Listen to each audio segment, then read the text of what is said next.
Hi, നമസ്തേ. ഒരു യോഗിയുടെ ആത്മകഥ, അദ്ധ്യായം 21. ഞങ്ങൾ കാശ്മീർ സന്ദർശിക്കുന്നു. ഇപ്പോൾ നിനക്ക് യാത്ര ചെയ്യാനുള്ള ശക്തിയുണ്ട്. ഞാൻ നിന്റെ കൂടെ കാശ്മീരിലേക്ക് വരാം. ഏഷ്യാറ്റിക് കോളറയിൽ നിന്നുള്ള അത്ഭുതകരമായ വിമോചനത്തിനു ശേഷം 2 ദിവസം കഴിഞ്ഞ് ശ്രീ യുക്തേശ്വരൻ എന്നെ അറിയിച്ചു. അന്നു വൈകുന്നേരം 6 പേർ അടങ്ങുന്ന ഞങ്ങളുടെ സംഘം വടക്കോട്ട് തീവണ്ടി കയറി. ഞങ്ങളുടെ ആദ്യത്തെ സാവകാശമായ വിശ്രമം ഹിമാലയ പർവ്വത സിംഹാസനത്തിൽ വിശ്രമിക്കുന്ന ഒരു മഹാറാണിയെപ്പോലുള്ള സിംല പട്ടണത്തിൽ ആയിരുന്നു.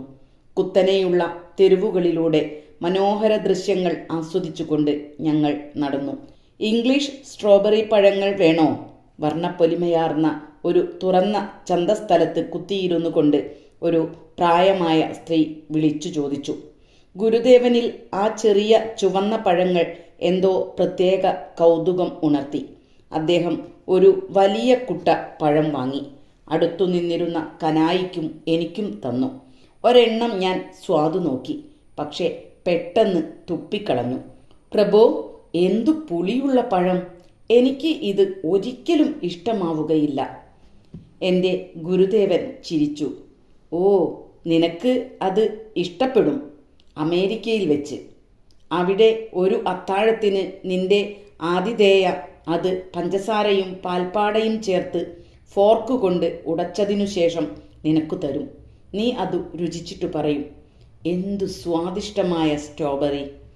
അപ്പോൾ സിംലയിലെ ഈ ദിവസം നീ ഓർക്കും. എൻ്റെ മനസ്സിൽ നിന്നു ശ്രീ യുക്തേശ്വരൻ്റെ പ്രവചനം മാഞ്ഞുപോയിരുന്നു. പക്ഷേ വർഷങ്ങൾക്കു ശേഷം അമേരിക്കയിൽ ഞാൻ എത്തി അധികം കഴിയുന്നതിന് മുമ്പ് അത് ഉണർന്നു വന്നു. മസാച്യൂസെറ്റ്സിലെ വെസ്റ്റ് സോമർവെല്ലിൽ മിസ്സിസ് ആലിസ് ടി ഹെയ്സിയുടെ അത്താഴ വിരുന്നിൽ ഞാൻ അതിഥിയായിരുന്നു.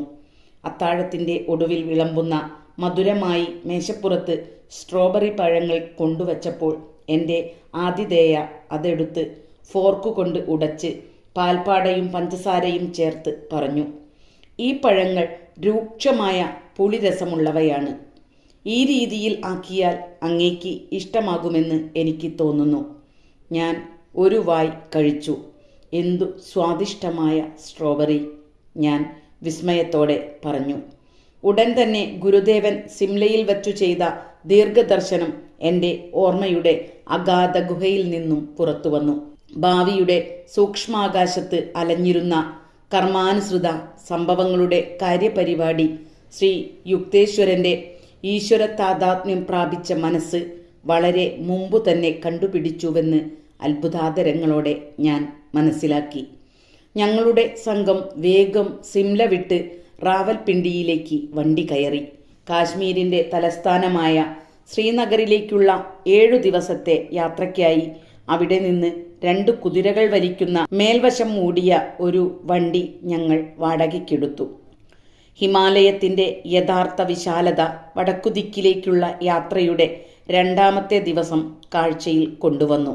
വണ്ടിയുടെ ഇരുമ്പു ചക്രങ്ങൾ ചൂടേറിയ കല്ലു നിറഞ്ഞ പാതയിലൂടെ ഉരഞ്ഞു നീങ്ങിയപ്പോൾ പർവ്വതങ്ങളുടെ സൗന്ദര്യ ധോരണിയുടെ മാറി മാറി വരുന്ന വിശാല ദൃശ്യങ്ങൾ ഞങ്ങളെ ഹർഷപുളകിതരാക്കി. പ്രഭോ, ഗുരുദേവനോട് ആഡി പറഞ്ഞു, അങ്ങയുടെ പാവനമായ സാന്നിധ്യത്തിൽ ഈ മഹത് ദൃശ്യങ്ങൾ ഞാൻ അത്യധികം ആസ്വദിക്കുന്നു. ആഡിയുടെ ആസ്വാദനം കേട്ടപ്പോൾ എന്നിൽ ആഹ്ലാദം തുടിച്ചു. കാരണം ഈ യാത്രയിൽ ആതിഥ്യം വഹിച്ചിരുന്നത് ഞാനായിരുന്നു. ശ്രീ യുക്തേശ്വരൻ എൻ്റെ ചിന്ത പിടിച്ചെടുത്തു. എൻ്റെ നേർക്കു തിരിഞ്ഞ് അദ്ദേഹം മന്ത്രിച്ചു, നീ സ്വയം പുകഴ്ത്തുകയൊന്നും വേണ്ട.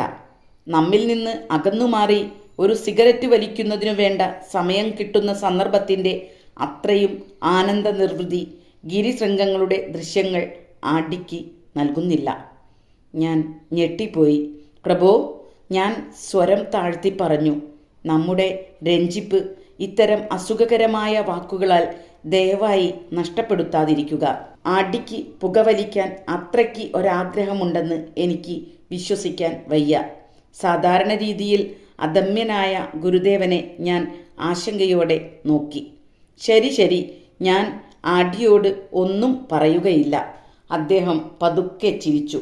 പക്ഷേ വണ്ടി നിൽക്കുമ്പോൾ ആ അവസരം എത്രയും വേഗം പ്രയോജനപ്പെടുത്താനുള്ള തിടുക്കത്തിലാണ് അവനെന്ന് താമസിയാതെ നിനക്കു കാണാം.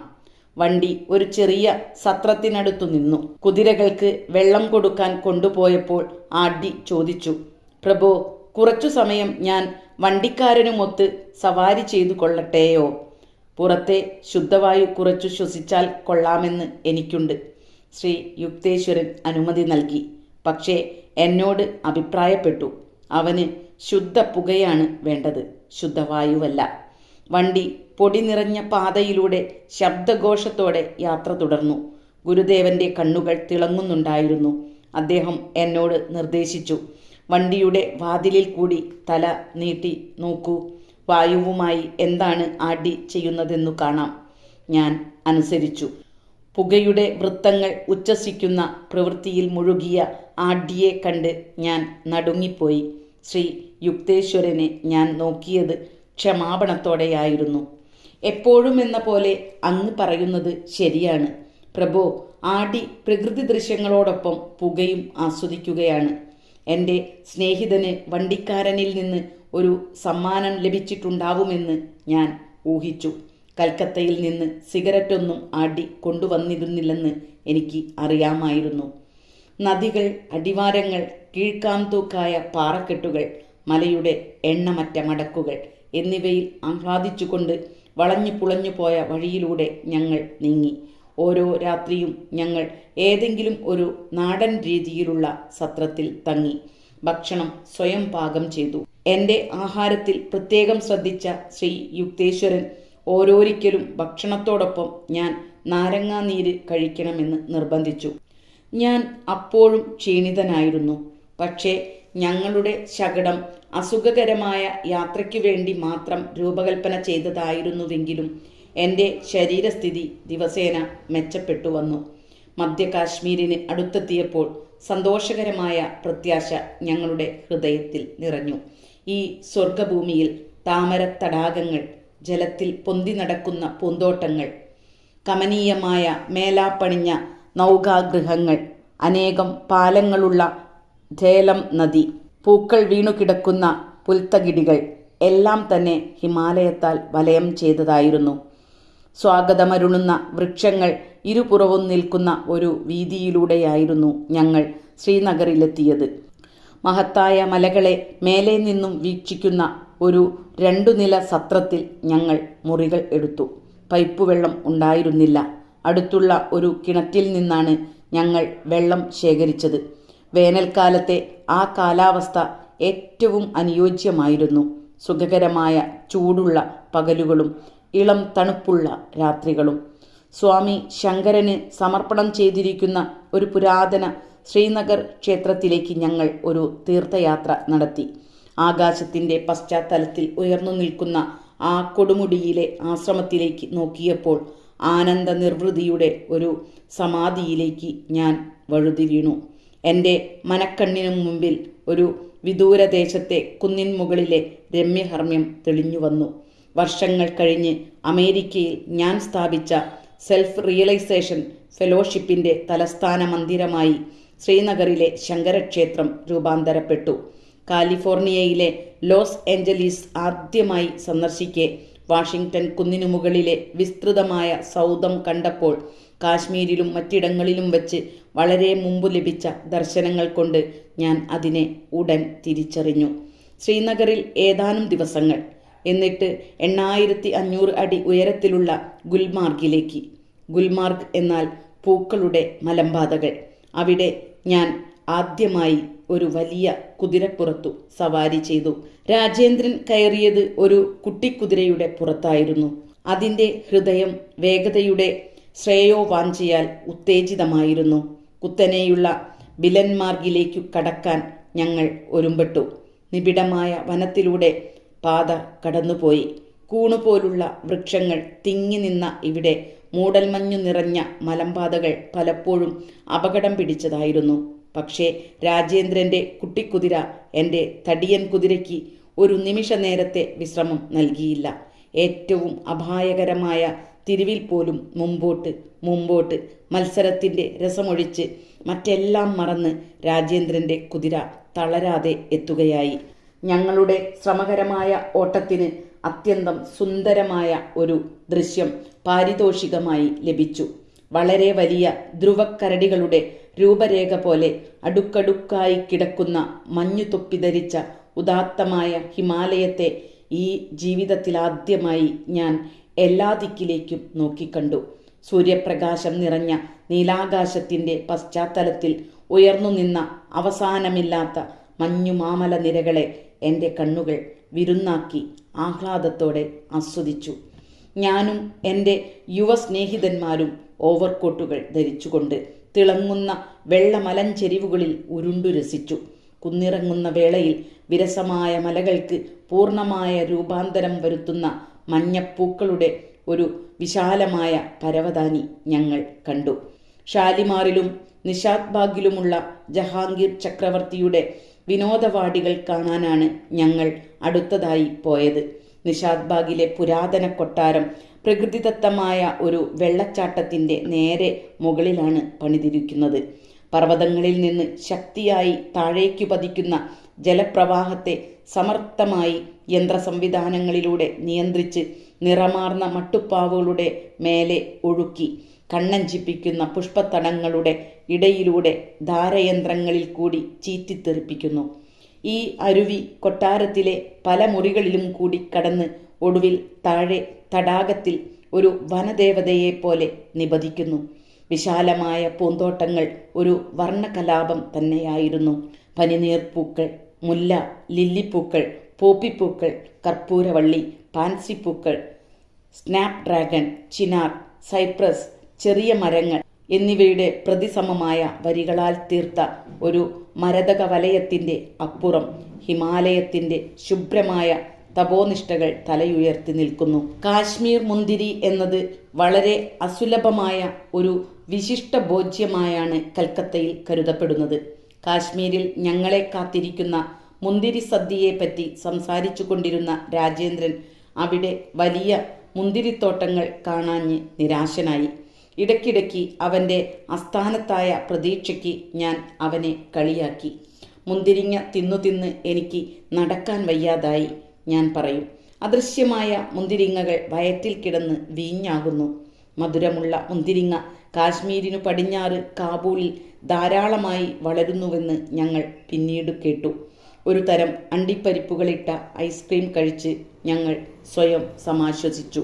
തുന്നൽ വേലയുള്ള ചുവന്ന മേൽക്കട്ടി തണൽ തരുന്ന ചെറിയ വള്ളങ്ങളിൽ, ഷിക്കാരകളിൽ ഞങ്ങൾ ധാരാളം ഉല്ലാസയാത്ര നടത്തി.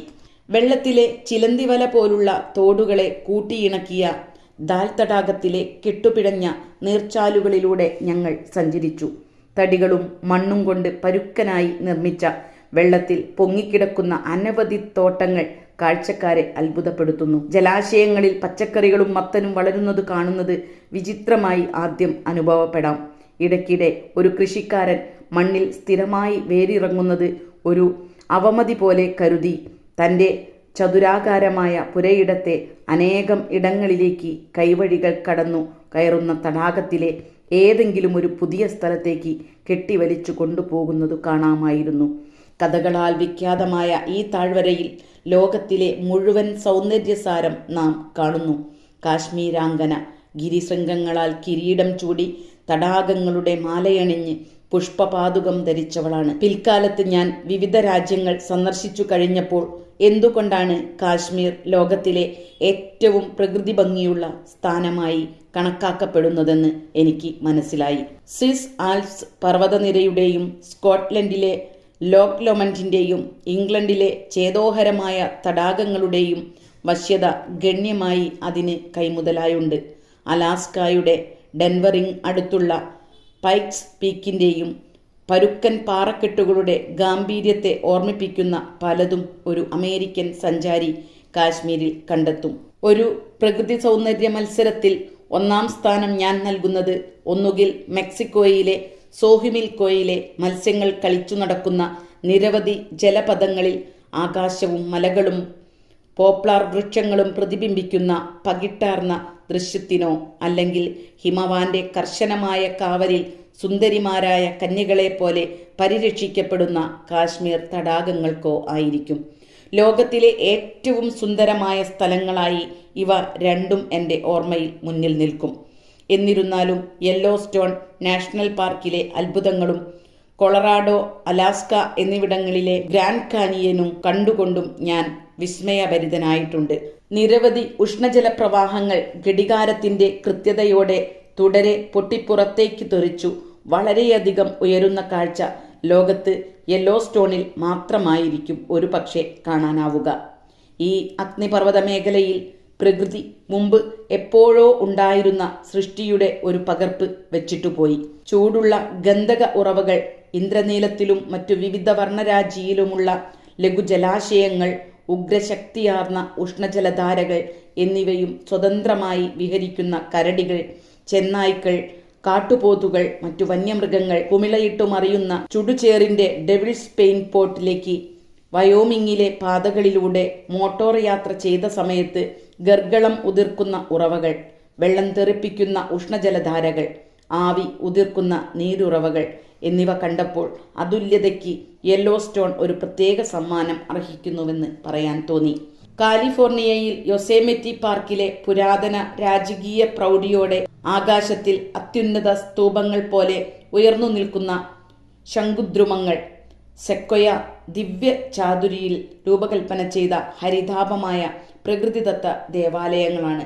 പൗരസ്ത്യ നാടുകളിൽ വിസ്മയജനകമായ വെള്ളച്ചാട്ടങ്ങൾ ഉണ്ടെങ്കിലും അവ കാനഡ അതിർത്തിയിൽ ന്യൂയോർക്കിലെ നയാഗ്രയുടെ കുത്തനെ നിലയ്ക്കാതെയുള്ള വെള്ളച്ചാട്ടത്തിന്റെ സൗന്ദര്യത്തിന് കിടനിൽക്കുന്നില്ല. കെൻഡക്കിയിലെ മാമത്ത് കേവ്, ന്യൂ മെക്സിക്കോയിലെ കാഴ്സ്ബാഡ് കാവാൻസ് എന്നീ ഗുഹകൾ വിചിത്രമായ മായാലോകങ്ങളാണ്. ഗുഹകളുടെ മേൽത്തട്ടിൽ നിന്ന് താഴോട്ടു നീണ്ടുവളർന്ന് ഭൂഗർഭജലത്തിൽ പ്രതിഫലിക്കുന്ന ചോക്ക് രൂപങ്ങൾ മനുഷ്യൻ ഭാവന ചെയ്യുന്ന അന്യലോകങ്ങളുടെ മിന്നിമറയുന്ന ദൃശ്യങ്ങൾ കാഴ്ചവെക്കുന്നു. കാശ്മീരിലെ ജനങ്ങളിൽ വളരെയധികം പേരും അവരുടെ സൗന്ദര്യത്തിന് ലോകപ്രസിദ്ധരാണ്. അവർ യൂറോപ്യന്മാരെ പോലെ വെളുത്ത നിറവും അംഗലക്ഷണവും അസ്ഥിഘടനയും ഉള്ളവരാണ്. പലർക്കും നീലക്കണ്ണുകളും സ്വർണ്ണത്തലമുടിയുമാണ്. പാശ്ചാത്യ വേഷം ധരിച്ചാൽ അവർ അമേരിക്കക്കാരെ പോലെ ഇരിക്കും. ഹിമാലയത്തിൻ്റെ ശൈത്യം കാശ്മീരികൾക്ക് ചൂടേറിയ സൂര്യനിൽ നിന്ന് ആശ്വാസം നൽകുകയും അവരുടെ തൊലിയുടെ വെളുപ്പു നിറം പരിരക്ഷിക്കുകയും ചെയ്യുന്നു. ഭാരതത്തിലെ ഉഷ്ണമേഖലാ പ്രദേശമായ തെക്കൻ അക്ഷാംശങ്ങളിലേക്ക് യാത്ര ചെയ്യുമ്പോൾ അവിടുത്തെ ആളുകൾ ക്രമേണ കൂടുതൽ കറുത്തവരായിത്തീരുന്നതു കാണാം. കാശ്മീരിൽ സന്തോഷകരമായ ഏതാനും ആഴ്ചകൾ ചെലവഴിച്ച ശേഷം ശ്രീരാമപുരത്തെ കോളേജ് ശരത്കാല അധ്യയനത്തിന് തുറക്കുന്ന സമയത്ത് എത്തത്തക്കവണ്ണം ബംഗാളിലേക്കു മടങ്ങാനുള്ള തയ്യാറെടുപ്പിന് ഞാൻ നിർബന്ധിതനായി. ശ്രീ യുക്തേശ്വരനും കനായിയും ആഡിയും ശ്രീനഗറിൽ ഏതാനും ദിവസം കൂടി തങ്ങുകയായിരുന്നു. ഞാൻ യാത്ര തിരിക്കുന്നതിന് തൊട്ടുമുമ്പ് ശ്രീ യുക്തേശ്വരൻ തൻ്റെ ശരീരം പീഡയ്ക്ക് വിധേയമാകുമെന്ന് സൂചിപ്പിച്ചു. പ്രഭോ, അങ്ങ് നല്ല ആരോഗ്യവാനായി കാണപ്പെടുന്നുവല്ലോ, ഞാൻ തറപ്പിച്ചു പറഞ്ഞു. ഒരു പക്ഷേ ഞാൻ ഈ ലോകം വെടിഞ്ഞെന്നും വരാം.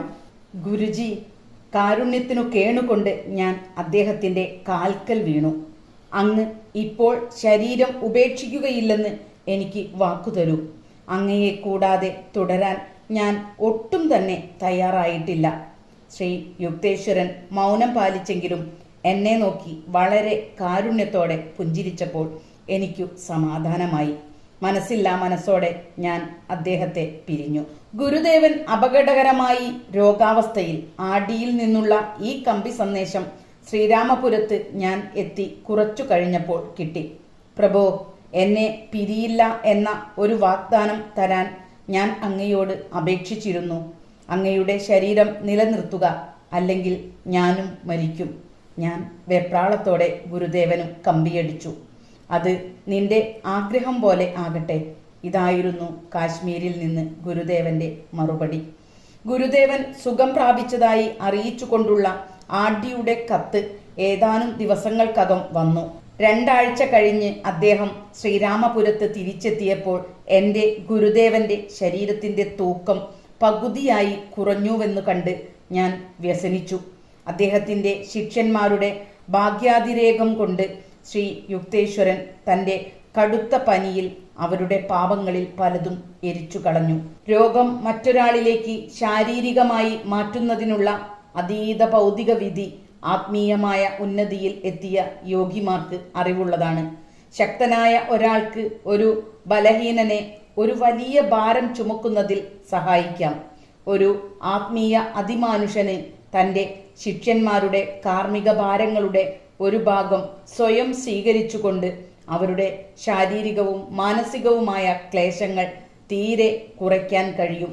തൻ്റെ മുടിയനായ പുത്രനെ അവൻ്റെ വിഡ്ഢിത്തത്തിൻ്റെ ദാരുണമായ ഫലങ്ങളിൽ നിന്ന് രക്ഷിക്കാനായി ഒരു ധനികൻ എപ്രകാരമാണോ തൻ്റെ കുറെ പണം പരിത്യജിക്കുന്നത്, അതുപോലെ ഒരു ഗുരുനാഥൻ തൻ്റെ ശാരീരിക ധനത്തിൻ്റെ ഒരു ഭാഗം ശിഷ്യന്മാരുടെ ദുരിതം ലഘൂകരിക്കാൻ വേണ്ടി മനസ്സോടെ ബലി കഴിക്കുന്നു.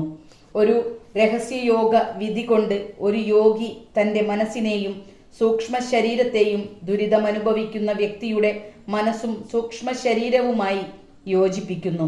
അയാളുടെ അസുഖത്തെ ഒന്നായോ ഭാഗികമായോ തൻ്റെ സ്ഥൂല ശരീരത്തിലേക്ക് മാറ്റുന്നു. ശരീരക്ഷേത്രത്തിൽ ഈശ്വരനെ വിളയിച്ചെടുത്തു കഴിഞ്ഞതിനാൽ യോഗിക്ക് ഇനി തൻ്റെ ശരീരത്തെപ്പറ്റി തീരെ ഉത്കണ്ഠ ഉണ്ടാവുകയില്ല.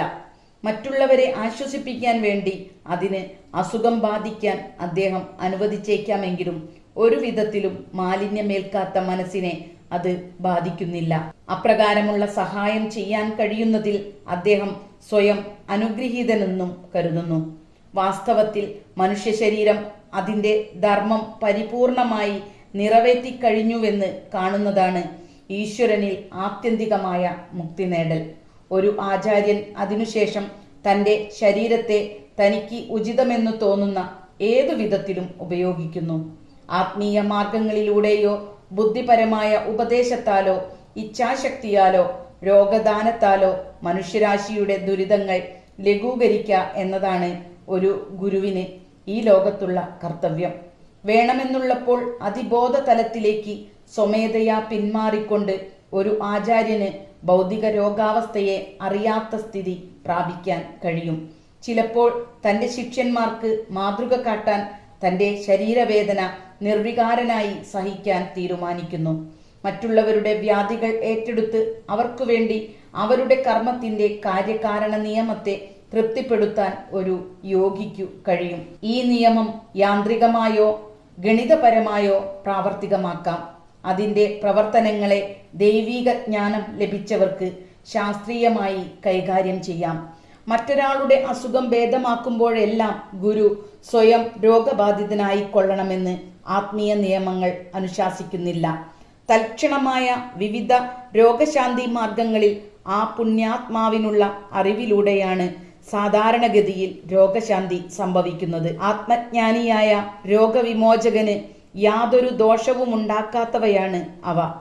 എന്നിരുന്നാലും തൻ്റെ ശിഷ്യന്മാരുടെ പരിണാമത്തെ ത്വരിതപ്പെടുത്തുവാൻ ആഗ്രഹിക്കുന്ന ഒരു ഗുരു അപൂർവം ചില അവസരങ്ങളിൽ ശിഷ്യന്മാരുടെ അനഭികാമ്യ കർമ്മങ്ങളുടെ ഒരു വലിയ അളവ് സ്വന്തം ഇഷ്ടപ്രകാരം തൻ്റെ ശരീരത്തിൽ പ്രവർത്തിപ്പിച്ച് ഇല്ലാതെയാക്കുന്നു. അനേകരുടെ പാപങ്ങൾക്ക് ഒരു മോചനദ്രവ്യമായി യേശുക്രിസ്തു തന്നെ തന്നെ കരുതി സൂക്ഷ്മമായ കാര്യകാരണ നിയമത്തോട് സ്വമേധയാ സഹകരിച്ചില്ലായിരുന്നുവെങ്കിൽ ദൈവീക ശക്തി തനിക്കുണ്ടായിരുന്ന യേശുദേവൻ കുരിശുമരണത്തിന് ഒരിക്കലും വിധേയനാവുകയില്ലായിരുന്നു. അങ്ങനെ അദ്ദേഹം മറ്റുള്ളവരുടെ, പ്രത്യേകിച്ചും തൻ്റെ ശിഷ്യന്മാരുടെ കർമ്മഫലങ്ങൾ സ്വയം ഏറ്റെടുത്തു. ഈ വിധത്തിൽ അവർ അത്യധികം വിശദീകരിക്കപ്പെടുകയും പിന്നീട് അവരിൽ കുടിയേറിയ പരിശുദ്ധാത്മാവിനെ അഥവാ വിശ്വബോധത്തെ സ്വീകരിക്കാൻ യോഗ്യരാക്കപ്പെടുകയും ചെയ്തു. ആത്മാവിനെ സാക്ഷാത്കരിച്ച ഒരു ആചാര്യനു മാത്രമേ തൻ്റെ പ്രാണനെ പ്രദാനം ചെയ്യാനോ മറ്റുള്ളവരുടെ രോഗങ്ങൾ തൻ്റെ ശരീരത്തിലേക്ക് മാറ്റുവാനോ കഴിയുകയുള്ളൂ. ഒരു സാധാരണ മനുഷ്യന് രോഗശാന്തിക്കുള്ള ഈ യോഗമാർഗം ഉപയോഗിക്കാൻ കഴിയുകയില്ല. അയാൾ അങ്ങനെ ചെയ്യുന്നത് അഭികാമ്യമല്ല താനും. കാരണം അസ്വാസ്ഥ്യമുള്ള ഒരു ഭൗതിക ഉപകരണം, അതായത് ശരീരം, ഗാഢമായ ധ്യാനത്തിന് ഒരു തടസ്സമാണ്. സ്വന്തം ശരീരം നല്ല സ്ഥിതിയിൽ പരിപാലിക്കുകയെന്നത് മനുഷ്യന്റെ ഒഴിച്ചുകൂടാനാവാത്ത കർത്തവ്യമാണെന്ന് ഹിന്ദു ധർമ്മശാസ്ത്രങ്ങൾ പഠിപ്പിക്കുന്നു. അല്ലാത്ത പക്ഷം അവൻ്റെ മനസ്സിന് ഭക്തിയുടെ ഏകാഗ്രതയിൽ സ്ഥിരമായിരിക്കാൻ സാധിക്കുകയില്ല. എന്നിരുന്നാലും വളരെ ശക്തമായ ഒരു മനസ്സിന് എല്ലാ ശാരീരിക പീഡകളെയും അതിജീവിക്കാനും ഈശ്വര സാക്ഷാത്കാരം നേടാനും കഴിയും. അനവധി പുണ്യാത്മാക്കൾ രോഗത്തെ അവഗണിക്കുകയും തങ്ങളുടെ ദൈവിക അന്വേഷണത്തിൽ വിജയിക്കുകയും ചെയ്തിട്ടുണ്ട്. രോഗങ്ങളാൽ സ്വയം വളരെ പീഡിതനായിരുന്ന അസീസിയിലെ ഫ്രാൻസിസ് പുണ്യവാളൻ മറ്റുള്ളവർക്ക് രോഗശാന്തി വരുത്തി മരിച്ചവരെ പുനരുജ്ജീവിപ്പിച്ചു. ജീവിതത്തിന്റെ ആദ്യഘട്ടത്തിൽ ശരീരത്തിന്റെ പകുതി ഭാഗം വ്രണങ്ങളാൽ പൊതിഞ്ഞ ഭാരതീയനായ ഒരു പുണ്യാത്മാവിനെ ഒരിക്കൽ ഞാൻ കണ്ടുമുട്ടി. ഒരു സമയം 15 മിനിറ്റിൽ കൂടുതൽ നിശ്ചലമായിരിക്കാൻ കഴിയാത്തവണ്ണം കടുത്തതായിരുന്നു അദ്ദേഹത്തിന്റെ പ്രമേഹ രോഗം. എന്നാൽ അദ്ദേഹത്തിന്റെ ആത്മീയ ഉത്കർഷേച്ഛ അദമ്യമായിരുന്നു. മഹാപ്രഭു, എന്റെ തകർന്ന ദേവാലയത്തിൽ അങ്ങ് വരില്ലേ? അദ്ദേഹം പ്രാർത്ഥിച്ചു. ഇച്ഛാശക്തിയുടെ അവിരാമമായ ആജ്ഞ കൊണ്ട് ദിവസം 18 മണിക്കൂർ ആത്മനിർവൃതിയിൽ മുഴുകി പത്മാസനത്തിൽ ഇരിക്കാൻ ആ ദിവ്യന് ക്രമേണ കഴിഞ്ഞു. 3 കൊല്ലത്തിന്റെ അവസാനത്തിൽ ആ അനന്ത ജ്യോതിസ് എന്റെ ഉള്ളിൽ ജ്വലിക്കുന്നത് ഞാൻ കണ്ടു. അതിന്റെ മഹാത്മ്യത്തിൽ സന്തുഷ്ടനായി ഞാൻ എൻ്റെ ശരീരം മറന്നു. അതിനുശേഷം ഈശ്വരകൃപയാൽ അത് പൂർണ്ണാരോഗ്യമുള്ളതായി തീർന്നു എന്ന് ഞാൻ കണ്ടു. അദ്ദേഹം എന്നോട് പറഞ്ഞു. ഭാരതത്തിലെ മുഗൾ സാമ്രാജ്യ സ്ഥാപകൻ ബാബർ രാജാവിനെ 1483 1530 സംബന്ധിക്കുന്നതാണ് ചരിത്രപ്രസിദ്ധമായ ഒരു രോഗശാന്തിയുടെ അനുഭവം. അദ്ദേഹത്തിന്റെ പുത്രൻ ഹൂമയൂൺ അപകടകരമായി രോഗഗ്രസ്തനായി. തന്റെ പുത്രന്റെ തീരാവ്യാധി തനിക്കു തന്ന് പുത്രനെ രക്ഷിക്കണമെന്ന് അച്ഛൻ വേദന നിറഞ്ഞ നിശ്ചയദാർഢ്യത്തോടെ പ്രാർത്ഥിച്ചു. ഹുമയൂൺ സുഖം പ്രാപിച്ചു.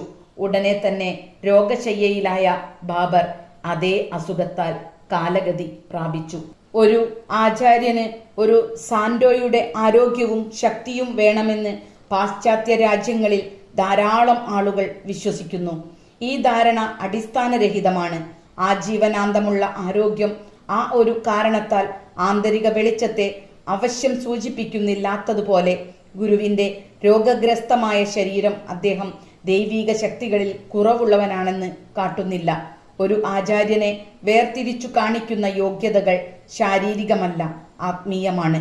വ്യക്തമായ ധാരണയില്ലാത്ത കുഴങ്ങിയ നിരവധി സാധകർ പാശ്ചാത്യ ദേശത്ത് തെറ്റിദ്ധരിച്ചിരിക്കുന്നത് ആധ്യാത്മിക വിദ്യയെപ്പറ്റി വാചാലമായി പ്രസംഗിക്കുകയോ എഴുതുകയോ ചെയ്യുന്ന ഒരാൾ ഒരു ആചാര്യനായിരിക്കുമെന്നാണ്. പക്ഷേ സവികൽപ്പ സമാധിയിൽ ശ്വാസം നിലച്ച നിലയിൽ ഇച്ഛാനുസരണം പ്രവേശിക്കാനുള്ള കഴിവും അഴിവില്ലാത്ത പരമാനന്ദ പ്രാപ്തിയും നിർവികൽപ്പ സമാധി മാത്രമാണ് ഒരാൾ ആചാര്യനാണെന്നതിൻ്റെ തെളിവ് തരുന്നത്. ഈ ലക്ഷ്യപ്രാപ്തികൾ കൊണ്ടു മാത്രമേ പ്രപഞ്ചത്തിന്റെ ദ്വൈതഭാവങ്ങൾ അഥവാ മായയെ താൻ കീഴടക്കിയെന്ന് ഒരു മനുഷ്യന് തെളിയിക്കാൻ കഴിയൂവെന്ന് ഋഷീശ്വരന്മാർ ചൂണ്ടിക്കാട്ടിയിട്ടുണ്ട്. അദ്ദേഹത്തിനു മാത്രമേ അനുഭവത്തിന്റെ ആഴങ്ങളിൽ നിന്ന് ഏകം സത്, ഒന്നു മാത്രമേ നിലനിൽക്കുന്നുള്ളൂ എന്ന് പറയാൻ കഴിയൂ. അജ്ഞാനത്താൽ ദ്വൈതാവസ്ഥ നിലനിൽക്കുമ്പോൾ എല്ലാ വസ്തുക്കളും പരമാത്മാവിൽ നിന്ന് വ്യത്യസ്തമായി ഒരുവൻ കാണുന്നു എന്ന് മഹാനായ അദ്വൈതവാദി ശ്രീ ശങ്കരൻ എഴുതിയിട്ടുണ്ട്. എല്ലാം പരമാത്മാവ് തന്നെയാണെന്ന് അറിയുമ്പോൾ ഒരു അണു പോലും അതിൽ നിന്ന് വ്യതിരിക്തമാണെന്ന് കാണുകയില്ല. ഉണർന്നു കഴിഞ്ഞാൽ സ്വപ്നം നിലനിൽക്കാത്തതുപോലെ സത്യവസ്തുവിന്റെ ജ്ഞാനം ഉദിച്ചു കഴിഞ്ഞാൽ ശരീരത്തിന്റെ അയാഥാർത്ഥ്യം കാരണം ഭൂതകാല ചെയ്തികളുടെ ബലം തുടർന്ന് നിലനിൽക്കുന്നില്ല. മഹാന്മാരായ ഗുരുക്കന്മാർക്കു മാത്രമേ ശിഷ്യരുടെ കർമ്മഫലം ഏറ്റുവാങ്ങാൻ കഴിയുകയുള്ളൂ.